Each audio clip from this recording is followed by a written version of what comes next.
মেঘনা নদীর বুকে চলে জেলেদের নিয়মিত ইলিশ শিকার, কিন্তু এখন নদীতে নেই তেমন ইলিশের দেখা। জাল ফেললেই উঠছে পাঙাশ ও অন্যান্য মাছ।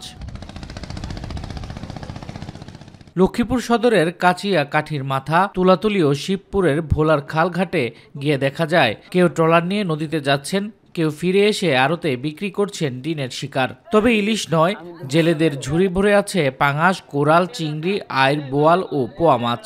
আমরা প্রায় 1.5 কোটি টাকার মতো নদীতে দাদন আছে, জানলা মাছও পাইতেছে না, টাকা উদ্ধার করতে পারতেছি না।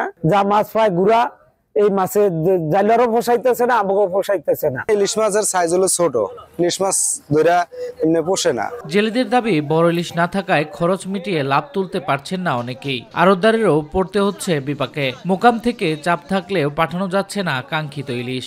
এখন বর্তমানে 400 টাকার মাছ পাইছি, বর্তমানে 600 টাকা খরচ। আমরা তো আড়তদার, জেলে তো মাছ পায় না, এদেরকে আমাদেরকেই চালাইতে হয়। 300-400 টাকার মাছ বেচে তার চেয়ে বেশি খরচ হয়। জেলা মৎস্য বিভাগের মতে আবহাওয়া, জোয়ার ভাটা এবং মৌসুম পরিবর্তনের কারণে এখন বড় ইলিশ নদীতে কম। তবে শীঘ্রই পরিস্থিতি স্বাভাবিক হবে বলে আশা দিচ্ছেন তারা। ইলিশের যখন আমাদের প্রজনন মৌসুমটা ছিল, তখনই বেশিরভাগ ইলিশ ডিম ছেড়ে সাগরে চলে গিয়েছে, যার কারণে এখনো ইলিশের পরিমাণটা, বড় ইলিশের পরিমাণটা কমে গিয়েছে। কিছুদিন পর থেকে জাটকার পরিমাণ বাড়বে, হয়তো যারা জাটকাগুলো বড় হয়ে তখন আবার বড় ইলিশ হবে, আবার নদীতে ফিরে আসবে, তখন দেখা যায় ইলিশের প্রাচুর্যতা বাড়বে। বছরের শেষ প্রান্তে দাঁড়িয়ে এখনো ইলিশের অপেক্ষায় জেলেরা। নদীতে কবে আবার ভিড়বে কাঙ্ক্ষিত রূপালী শস্য, সে আশা নিয়ে ভরসা রাখছেন তারা শীতের পরের মৌসুমের ওপর।